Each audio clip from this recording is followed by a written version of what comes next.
So, Big Mama Thornton, Willi Mae Thornton, is being inducted into the Rock and Roll Hall of Fame. She should have been inducted a long time ago. She's the person who originally sang Hound Dog, which was made famous by Elvis. She made hers in 1952. I think the guys who wrote it was Lieber and Stroller, but they wrote it specifically for her. Because even while I was listening to the Elvis version for years, I just felt like, man, because you listen to the lyrics, like, wow, it seems like a woman should be singing this song. I was saying that to myself. I had no idea it was Big Mama Thornton who made it first, because it makes sense. You ain't never met a hound dog. So it made a lot of sense. So she should have been inducted. The first Rock Hall was in 1986. Elvis was part of that first class. Big Mama Thornton had another hit song called Ball and Chain that Janis Joplin redid. And Janis Joplin was inducted, I think, in 1995.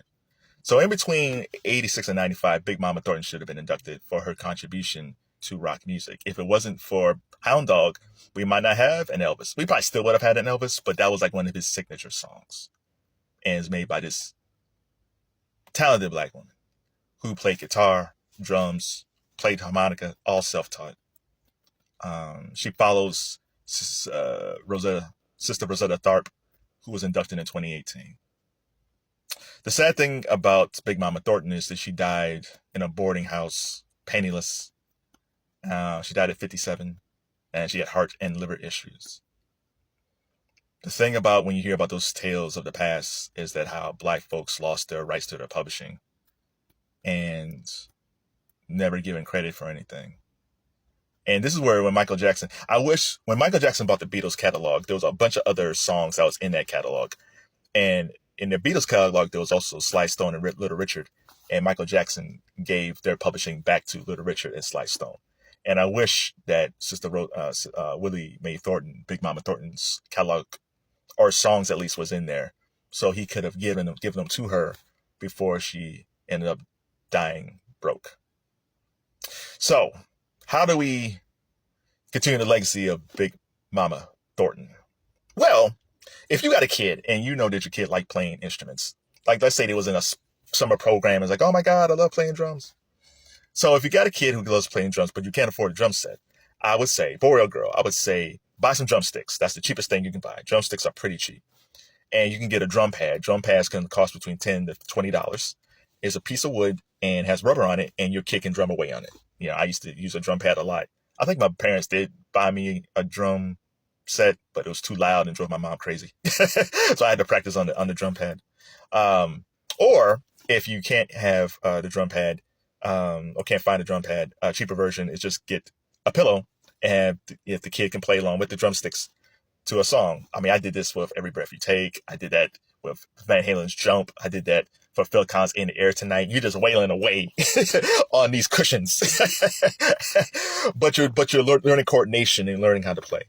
If you have someone, a boy or girl, who likes to play, want to play guitar and can't afford a guitar because they are quite expensive, Target has cheap ones. I think Walmart has cheap ones. Five and Below, I saw it last year. Five and Below had a cheap guitar. Now, again, these are not great guitars, but these are very beginner level type things just to gauge to see if your child want to play guitar or not, or they just want to kind of learn how to handle the strings. Or you can go to the Salvation Army or Goodwill. Sometimes you find a really nice guitar at these places. You might have to pay a little bit more. Or you can go on Facebook and just ask someone, hey, does anybody have a guitar that's in the attic or the basement they don't want anymore? My child is learning how to play guitar and I can't afford a guitar right now. Can you help me out? And maybe someone might donate you a guitar or give it to you one that's really cheap. So that's your options there. From a music standpoint, there is no equivalent to Big Mama Thornton in R&B music today. The only person that came close was her. I love her because her could play guitar really great. She could play drums. She could play keyboard. She's a fantastic artist, and the music industry just didn't push her. So her comes out in 2015. Megan Thee Stallion comes out in 2016. So there's a matrix moment where you take the red pill or the blue pill. In 2015, her, to me, was like the future of R&B. Because listen, I like Beyonce, but Beyonce's been around for a long time. And I just felt like it's time for a pivot. We need like a new type of female R&B performer. And I felt like her was that person. They went with Megan. They went with tradition of Megan. Because there was nobody when Nicki Minaj was out. There was like Nicki didn't have any competitors at all, and then Megan popped up, and then there was Cardi, and then Saweetie, and now we get Sexy Red. You're my everything. We go together. We go together. Now, I do jump on them a lot. This whole stripper rap culture, I do jump on them a lot. To be fair, I had my own Sexy Reds and Megans back then. Like, I love Vanity 6. I love Vanity, especially Susan and Brenda. But I also love Patrice Rushen. So you can have a Vanity 6 being all sexy, singing Nasty Girl, but then you have a Patrice Rushen who could play bass and keyboards, sing Forget Me Nots and You Remind Me. The funny thing about Patrice Rushen is that Prince wrote I Feel For You and I Want to Be Your Lover for Patrice Rushen, and she turned him down. But rumor was that he was really attracted to her. Absolutely. Like, he plays a bunch of instruments. She was playing a bunch of instruments. I think he's just attracted to a lot of beautiful women, I think he's even more turned on by creative women. Even if you look at Michael Jackson, he had a female guitarist, Jennifer Batten, that played on the Bad Tour on, and then he had Ori Anthony who played, who was supposed to go on tour for This Is It. And Ori Anthony is also a fantastic guitarist. But again, and also, I love the Mary Jane Girls. And the Mary Jane Girls was great, but at the same time, I could look over to Climax. Climax wasn't doing sexy stuff, even though I have like Meeting in the Ladies' Room and all that stuff, but they were a female band, and we still haven't had a black female band since Climax. If you don't believe me, I'm sure there's been others that wasn't as successful floating around, but we never had a black female band since Climax. So even going to like Alicia Keys in NDRE era, I can love Alicia and India for their creativity, but I also could love Lil' Kim doing Magic Stick with 50 Cent, or doing How Many Licks with Cisco. How many licks? I can like the provocative, but I can also like the creative. And the thing about today is young folks are just getting provocative with the rappers that they're looking at. I was thinking, like, let's say I had a little daughter. I don't have any kids, but let's say I had a daughter, a little black princess, but she had a Latina friend and a little white friend. The Latina friend can look at Shakira, even though Shakira is very sexy. She plays guitar. During the concert, she can just strap on the guitar. It's like, oh my God, I could be like her. Or there's other Latinas she could see in Latin music that also plays instruments that she can look at. Her little white friend, if she's rural, she can look at country music from Dolly Parton to Casey Musgraves and Miranda Lambert, and you can see a white female country artist playing the guitar or playing a keyboard. Like, there's never going to be a time in country music where you won't see a white female artist not play guitar.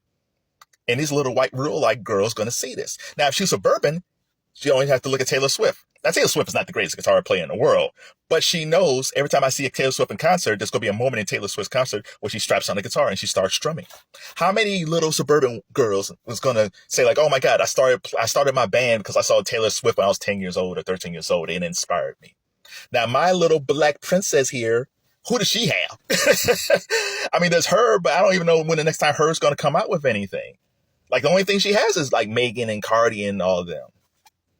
Only thing she's learning from them is how to rap and have a BBL. So while her friends are playing guitars, my little daughter's like planning, well, how can I get this BBL? That's just so wrong. This is where I'm glad TikTok is around. I love going on TikTok, and when just by out of nowhere, I would see like a young girl playing the bass to an old funk track. It might be Super Freak. It might be something about Earth, Wind, and Fire. That's a beautiful thing, seeing these young ladies playing bass, young blades playing guitar. There's beautiful black women playing harps. There's beautiful black women playing xylophones. If I had a little daughter and the only thing she's getting is just all this stuff from hip hop, which is not good for boys or girls, at least I can go on TikTok and say, like, listen, I know you love Sexy Red. There's nothing I can do about that. Your friends like her, you like her. But let me show you, there's other girls who's their same age that's playing the guitar, who's playing bass, who's playing the xylophone, who's playing piano. So you don't have to just use your body as an instrument. You can also play an instrument. So congratulations to Big Mama Thornton going to the Rock and Roll Hall of Fame. Tell me an artist that you think should be inducted into the Hall of Fame that shouldn't be. And give me advice for kids if they want to play an instrument.